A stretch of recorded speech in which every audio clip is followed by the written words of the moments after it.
So, welcome everyone to the Center Leaves Nation podcast. I have my teammate here, Anthony, and a very special guest, Brock McGillis. Brock, welcome to the podcast. How are you doing? Hey, thanks for having me. I'm doing great. How are you guys doing? We're doing well. We're doing well. So, Brock, how have you been managing this crazy time that we've been in lately with all this COVID and lockdown and? You know what? It's been wild. I had like last year. I probably traveled 45 weeks straight, speaking and whatnot.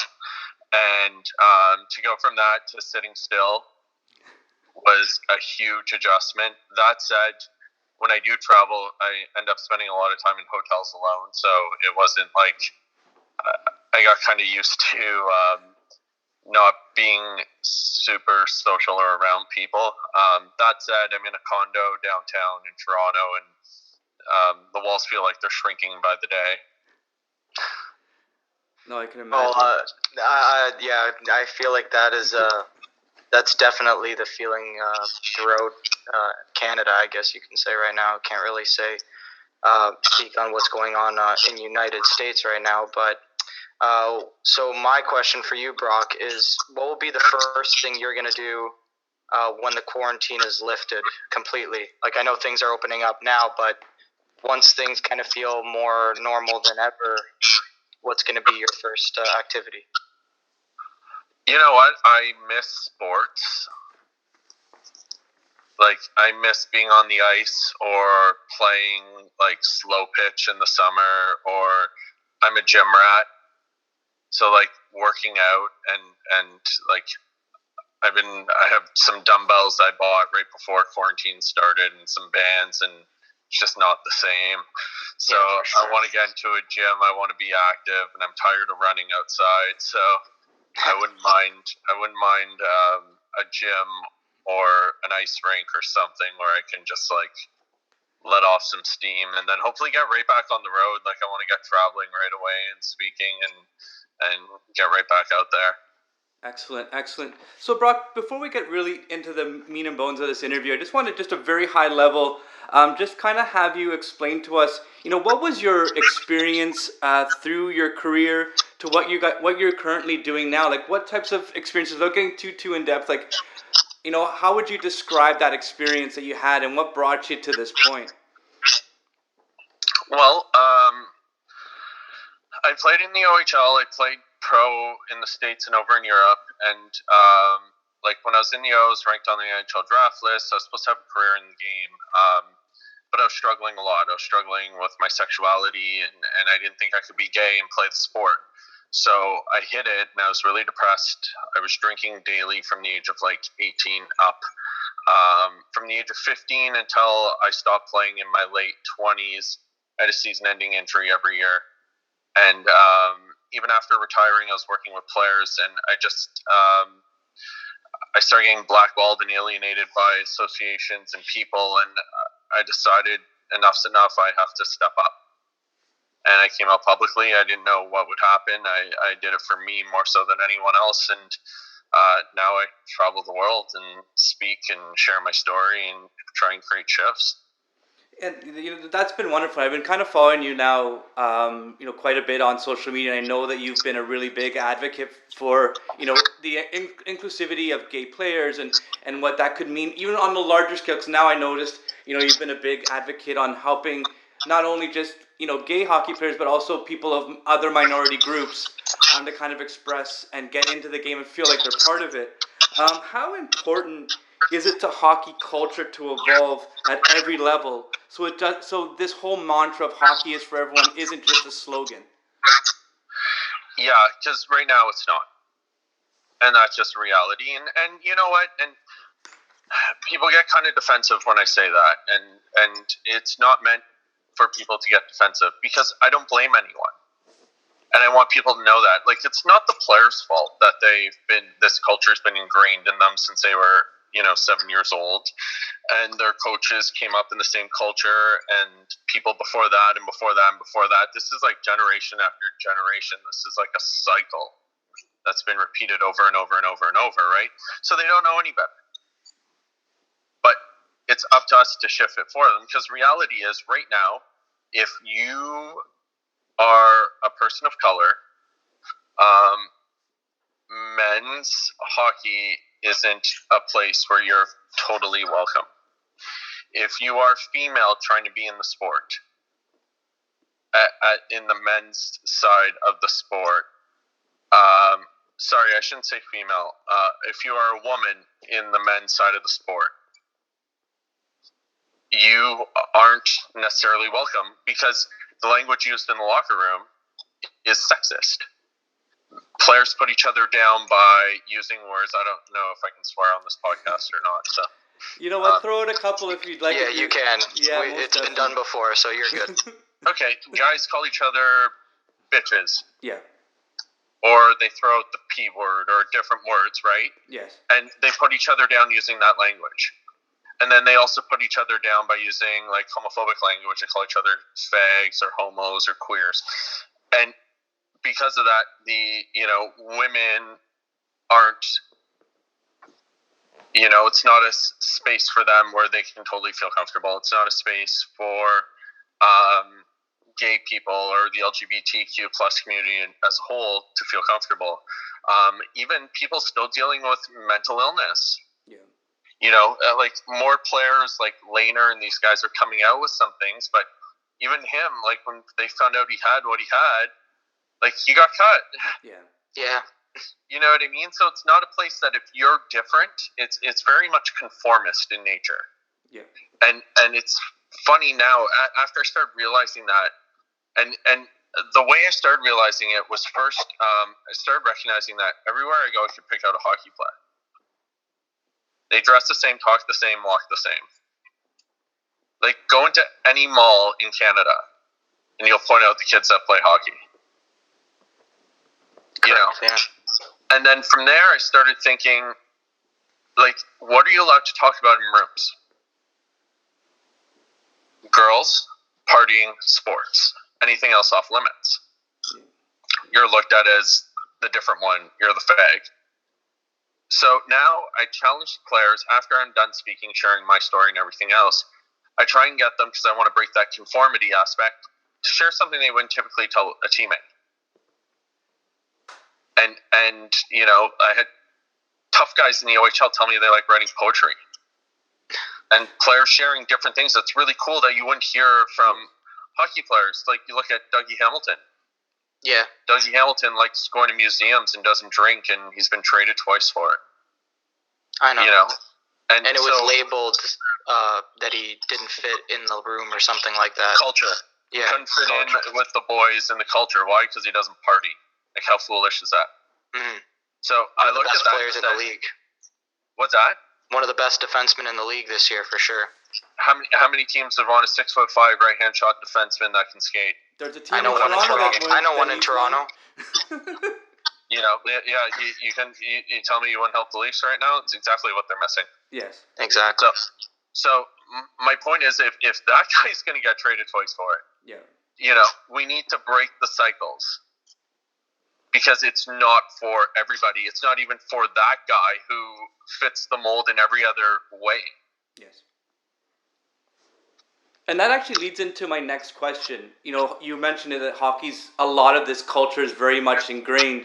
Back a few years ago, Brian Burke kind of stepped up and put his name and his face, and he's begun to do some advocacy. How do you think the work he's done since his son Brandon passed away has influenced others, being an old school type of guy? Like, did his voice have a larger impact on the sport as many would have wanted, like yourself? Well, first and foremost, like, I really appreciate Brian. I've had the chance to, sit with Brian on a number of occasions, and I really like Brian. I think we were actually right as the shutdown happened. We were supposed to do a speaking engagement together at university. The Wednesday, there was a case on campus, and we were supposed to speak at this school the Thursday. Okay. So it was disappointing, but Brendan was a friend of mine. Okay. Brendan was one of the first people I ever told about my sexuality. And it was because I saw him on TSN that night when he came out publicly, and I reached out to him, and we instantly became friends. And in fact, we were texting. We talk almost every day. And then one day he sent me a text, and he said, "I can't wait for the day that you're out to your family like I am to mine." And I ignored it because I was afraid that my brother was first round pick in the OHL, played pro. My dad scouted in the O for a long time, coached junior and AAA hockey for 30 plus years. I was afraid they would hear the language more that's used in locker rooms and become more sensitive to it and tune into it and stand up to it and out me. And I was really worried about that, so I didn't answer Brendan, and 2 days later he passed away. So I have a big soft spot for that family because they didn't have to step up. Yeah. There's a lot of people in the sport of hockey with LGBTQ plus family members, relatives, children, siblings, whatever, who haven't. So I think the fact that whether it had optimal impact or not, would I like to see more from different groups out there? Absolutely, no doubt. And visibility is wonderful, but I want more action. But for Brian to step up, like when I came out to my father, whose name's also Brian, and actually, it's funny, we were at New York Pride last summer, and I was sitting down with Brian. We were having a beer before the parade started, and my partner was with me, and he whispered to me, he goes, "This guy reminds me of your dad." And they're like same human. And when I told my dad, and he goes, "Well, like, why would I care? If a guy like Brian Burke doesn't care, why would I care?" Yeah. And so did it impact people? 100%. Did Brian Burke have impact on a ton of people? Yeah, absolutely. And people would go to him. Yeah. Like, parents would go to him. Kids would go to him saying, like, "I wish you were my dad." Yeah. And to carry that every day while also, like dealing with the fact that your son passed away in a tragic accident is unthinkable. So the fact that guy stood up and did what he did, in my opinion, is huge, and I will always have the utmost respect and applaud Brian Burke. No, and that's definitely, like, just by doing my own research leading into this interview, that's definitely what I found is he has had a positive impact. And then I know shortly after the NHL started the You Can Play campaign, now that they've started to kind of, and I don't know how much they've actually jumped into it, because I haven't really noticed too much of a change in the hockey culture, but do you think that campaign has led to a larger conversation, and how has it widened your platform to share your story? To be honest with you, I don't do a lot of work with them. Okay. If at all. I did a tiny bit at the beginning when I first came out. But the Burks aren't really involved anymore. Okay. So because of that, like my allegiance with You Can Play had to do with that family. Gotcha. Personally, I think any visibility is good visibility. At the same time, I think there's a lot of I did an interview with McLean's not long ago where I referred to the whole thing as kind of having the parade before winning the cup. Yeah. Like you don't see the Leafs going down Yonge Street right now, having a big parade when they haven't won the cup. Yeah. Exactly. Why are we having a celebration when we haven't fixed the problems in the culture? Mm-hmm. Let's fix the problems and then let's celebrate the fact we fixed it. It's like the idea of pride, right? Like people talk about whether it's a Pride Night or like Toronto Pride or any big Pride festival. Well, that came from the fact that people, pushed and demanded and were activists for. It was a protest. It was for equality. It was for rights. And currently in the sport, it feels like we don't have any. Yeah. And it's not because I don't think people would be inclusive or supportive, because I think most people would. I think hockey people are generally typically good people. Yes. But the language they use and the behaviors within the culture aren't good. So while they would be supportive of a player after he came out, their actions prior to lead that player to hide. So until we shift that culture, why are we having the parade to celebrate? Yeah. So to me, none of it makes sense until you've shifted the culture. Oh, that makes sense. For sure.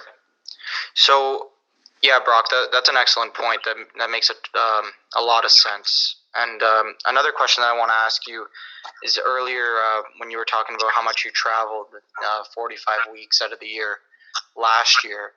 And this, my question for you is, because it's led to so many interviews, speaking engagements, features in magazines and on TV, how much responsibility do you feel to be a role model for the kids of today that could be dealing with the same things that you were dealing with when you were a kid? I think since, like, when I first came out publicly, I had no intent to do any of this. Again, like, I was coaching AAA hockey. I was running a business working with athletes in Sudbury, Ontario. Like, I was working with about 100 players daily, on ice, skill development, off ice training, and I was coaching because I loved the game. In season, an association blackballed me. They wouldn't let me work with their players when they found out I was gay, but they would let me continue coaching for free. But my business wasn't allowed to work with them, and it was the only one in the city not allowed to work with their players.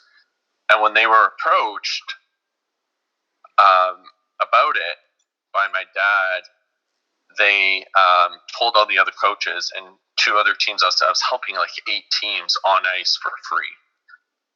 And 2 or 3 of the coaches kicked me off their staffs. Yeah. So I wrote that article at first, like, just trying to empower myself, almost like a fuck you. Yeah. Like, you don't own me. You can't hold this over me anymore. And then it sort of blew up, and then I started getting requests for interviews and speaking engagements, and now I have a TV show in the States, and like I traveled the world, and I never anticipated any of it. So at first, I didn't see myself as a role model. I just thought I was going to empower myself and maybe help a couple kids. Today, it's definitely changed. Like, even going out now, how I engage at like clubs or anything like that has to shift because, you know, with social media and everything, like, you don't want people taking pictures of you or anything where, you know, you might be acting like a meathead or anything else. So now I take a huge responsibility and weight on my shoulders. So whenever I see a story here of a kid coming out, whether it's in hockey or not, I reach out to them. And I have people reaching out to me daily from all over the world, whether in hockey or not, who are struggling. Remember one year I spoke at the AAA Midget All Ontarios, and a kid, coach came up to me after I was keynote speaker for their banquet. And the coach came up to me and said, I think one of my kids is gay. And I said, well, you can't ask him. He goes, he's really struggling. I said, well, if he comes to you, just call me and we'll handle it. The kid ended up DMing me that night on social media. And I ended up working with him and his family. I drove to where he was from, and I worked with him and his family and got him the support he needed there and continued to support him from afar. And I do that with, like, hundreds of people.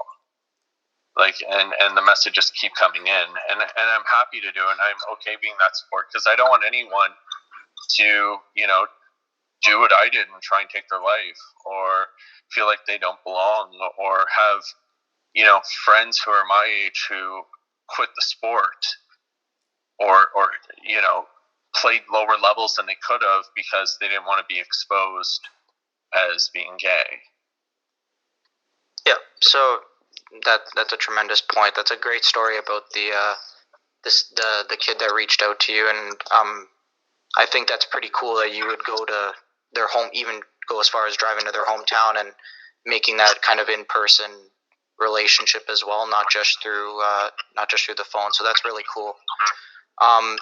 For my next question, it's a little bit kind of tying into how you feel about yourself as a role model now. But has there ever been a time where you felt you had to water down your message, water down in air quotes, I guess you can say, in order to reach the masses and kind of make the message more clear to more people? I think I have to do that constantly. I think I'm always doing that. I think there's times when people say I'm a big believer that if you come at something too aggressively, that you're going to tune people out, and they're going to become defensive and put up barriers. And I studied my degrees in communication, so I've learned all about communication barriers and what that means and what impact it has, and how important messaging is. And I have to try, and even though I do try, and sometimes I'll say some things like I popped off a bit about Hockey's for Everyone month, and I think it piqued the interest of some people at the league in not a great way, but I got them thinking. And sometimes I have to do that. Like I've said that, academics are proving that hockey has the worst culture of any of the male team sports, and people take real offense to that. But sometimes I gotta get them thinking, and that's not saying that, I try and preface everything by saying, like, I don't think they're bad people. They're just a part of a culture that isn't great. And finding that balance is really tough, because you have people who are in something, and then you have others who are part of it because their children are in it or their family members. And especially in Canada, we put hockey, like, hockey is maple syrup, like it's Canadiana, you know what I mean? Yeah. It's so deeply rooted in our culture that we see ourselves in it. So if you tell somebody that something they see themselves in is a negative, then they have to look internally and ask themselves if they're a negative, and they don't want to do that. Or they don't want to say, my son is a part of something that's bad. So the messaging is really critical, because you have to almost, take the humans out of the equation and just look at the culture as something different. And say, okay, this culture is something that says this is how it acts. But yes, they're good people. And it's a very difficult gap, and also being a part of the culture myself. You know what I mean? Like it's tough to navigate it all and get the messaging clear and not pop off. And then also, the other problem I started struggling with was working with hockey kids, and I continued to do it up until this year. And they would come to me with their struggles, and it was like, my coach didn't put me on the power play last night. And I'm like, that's not an issue. Work harder, do more, put up points. Like, really, like, yes. Do more, and you'll get power play time. Yeah. When I was getting kids who weren't involved in hockey, who were struggling with their sexuality and whatnot, and were cutting themselves, and they're coming to me with their struggles, it's like, your problems aren't real. Like they didn't have the same, like, gravity. So I was struggling with that for a while too. Was like, how do I have empathy for these hockey kids and want to shift that culture when I have these people that are genuinely struggling to live, yes, who I'm trying to work with and help. And then it sort of dawned on me that, the influence, especially in Canada, that hockey culture has can shift into mainstream culture and ultimately create a better environment for those kids growing up. Also, in my opinion, I had this trans boy who came to me, and he was struggling and cutting himself. And then he found bodybuilding and weightlifting. And it made him feel good. And he channeled everything into that. And he stopped cutting himself. It's almost like it gave him purpose and joy. And to me, hockey could be that ultimate thing in Canada. Like, sure. Less than 1% of the kids that play the sport are going to make $1. Yeah. But it can empower so many and give them purpose and something to, look forward to each day. Yeah. If we create a culture that is welcoming of them, not one that they have to conform to and don't feel right in. Yeah, so that makes complete sense. And I think with that answer that you just gave, you kind of answered my next question about any pushback or resistance to your message that you've received through sharing your work. I'm sure it's countless. Oh my God! I remember a few years ago, Ryan Gutsoff made some comments in the playoffs towards the referee, and the league deemed that they weren't homophobic, and they were. And when that happened, the Canadian press called me, and I did a story there, and then every news outlet, like it ended up in every newspaper, and then all over TV about it and everything else. And I received probably 50 to 100 death threats just for calling out the league on a homophobic comment. I every time I say anything, and I can say it in like I try and word things in a way that I am intentionally saying, listen, these aren't bad people. This culture needs to shift. And I get threats, emails, and people rip me apart on socials or say I'm trying to burn down the game and ruin the sport and this, that, or the other. And I'm not at all. I love sport. It's ingrained in me. It's been a part of my life, my entire life. Like I absolutely love it. I just want others to feel good in it. It goes to your point about how people are afraid to criticize something like hockey or think poorly. They think that you saying something about a hockey player, a Canadian hockey player who said something that was wrong, and you calling that out, saying, I'm not saying he's a bad person. The culture is wrong. People don't want to look within the culture of something that has been, like you said, Canadiana for so long, and that's where that needs to change, right? Completely. And even recently, like I had, back and forth with Brandon Prusk about this stuff. And when that happened, like his initial comment was, you just sucked, so you're bitter. Yeah. And I'm like, great chirp. Like, awesome. I'm like, yeah, I was drinking every day and trying to kill myself and made it to professional hockey. It must have been horrible.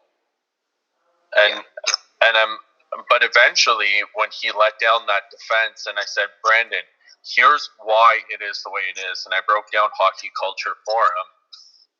By the end of 3 hours later, and at this point, he's trending for his comments. Like literally, he was trending because it started off with attacking a woman of color, and then he started coming at me and he was trending, and by the end of it, he went, "Oh yeah, you're right." Yeah. And he realized once he let the guard down and he just looked at what I was saying, and really when I broke it down for him, he went like, "Shit, yeah, I experienced that."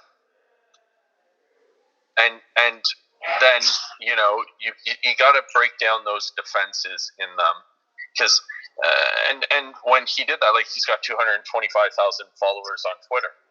You know, my biggest platform's Instagram with almost 30,000. It's not comparable. And so people are going to send me hate, but I've learned that I have to, if I'm going to create a shift, I better have a thick skin. And I've also recognized that nothing is going to be worse than how I felt when I was struggling. And as long as I can remember that, the words don't matter. And I'll engage with all of them, and I'll have conversations, and I'm willing to talk. As long as stay respectful. You can come at me. You can disagree with me. I don't care. But here's why I'm saying this. Yep. And I try and stay patient with it, and I try and stay respectful. And usually I find out that the people who send the most hate are actually struggling themselves with something, which is really fascinating.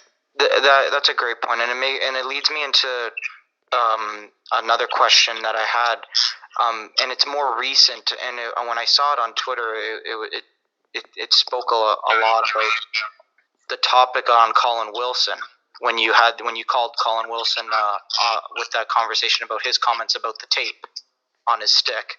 So I realized that your tweet says that you had a conversation with him. Now, I'm not sure how much you want to disclose about how that conversation went, but if you can give us maybe some insight about how it went and what you gathered from his perspective on the topic.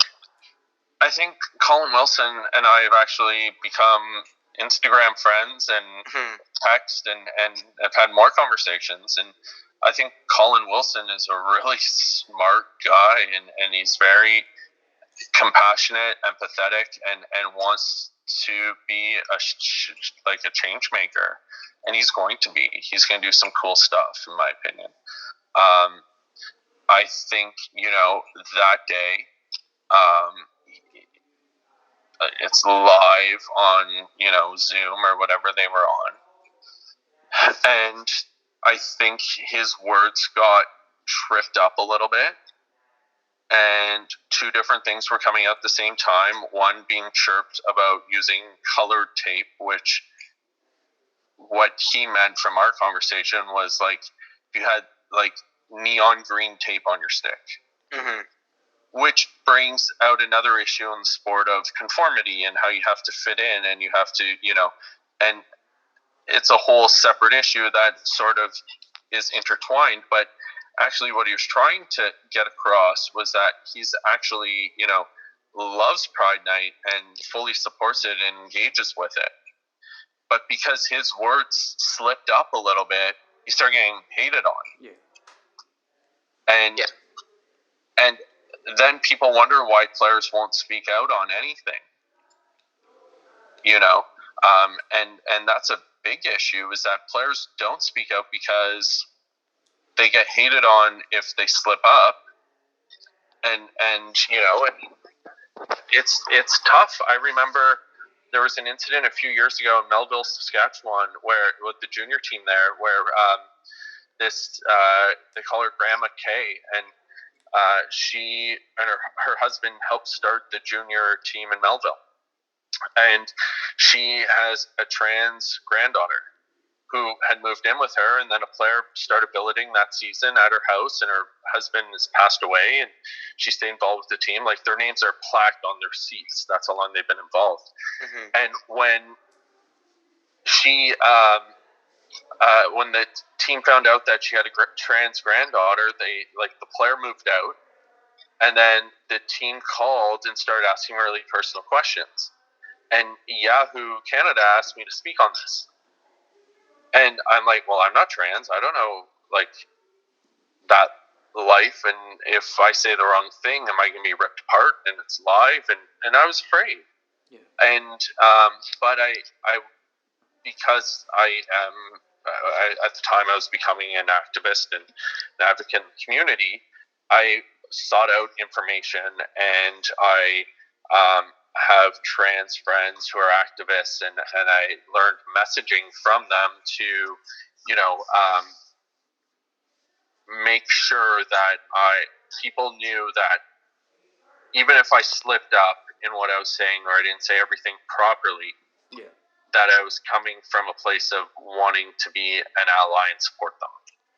And I think the PA and the league and the teams have to do a better job of educating the NHL players so they do speak out and they don't fear speaking out and saying the wrong thing, because Twitter's vicious, No, clearly. So Brock, I guess, for one final question to, so we can kind of wrap this up with you, because I definitely appreciate your time you've given Anthony and I this evening. looking back, or when all this is said and done, what do you want your footprint or your impact on hockey to be, and what do you want your legacy to be when everyone looks back on this in a few years from now?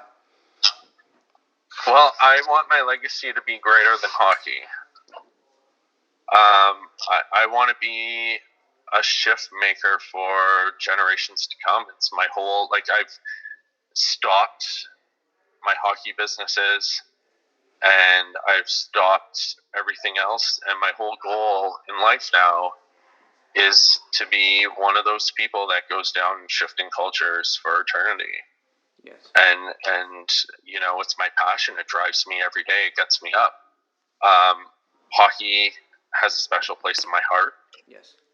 So I want to do it there as well. Yes. But it's only one place along a greater line. I want to look back in 20 years and say, see those players who are Muslim in the league, see those players who are LGBTQ plus, see, female players or women playing at the level or coaching at the level and being head coaches and seeing, people there based off their merits as opposed to their gender. Yes. Or race or sexuality. And I hope I'm at the forefront of it. If it happens and I'm not, as long as it happens, I'm happy.